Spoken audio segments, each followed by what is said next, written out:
Anand, what sort of developments could we be seeing out of this Huawei story next week?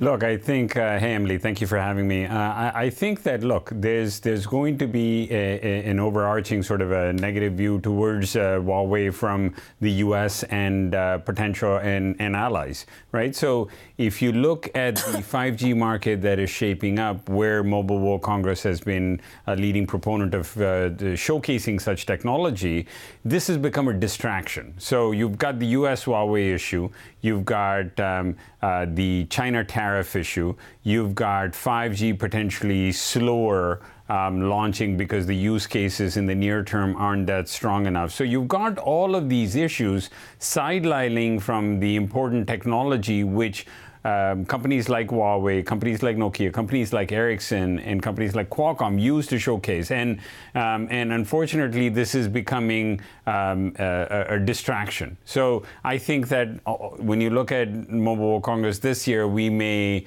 find that it's more shiny stuff and less substance this year. And this is one of those distractions.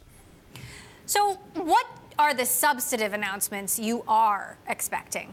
Look, I explicitly want to see the shape and the potential ARPU growth potential for carriers in the near term. Even just random use cases. This is when we're launching 5G. These are 5 ideas where we can use 5G to make money over and above what we were doing in 4G. We're not launching it en masse. We're launching it to these 5 areas or these 5 use cases, these 5 customer types.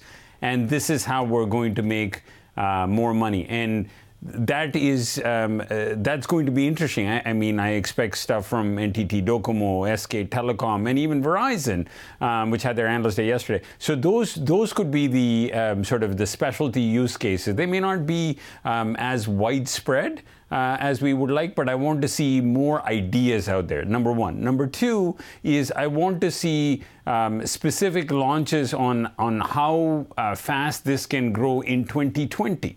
And then the third part of it, potentially the least interesting for me, is 5G handsets and what shape that could be in 2019 and 2020. Again, my expectations are low. I want to be surprised, but I'm not holding my breath here.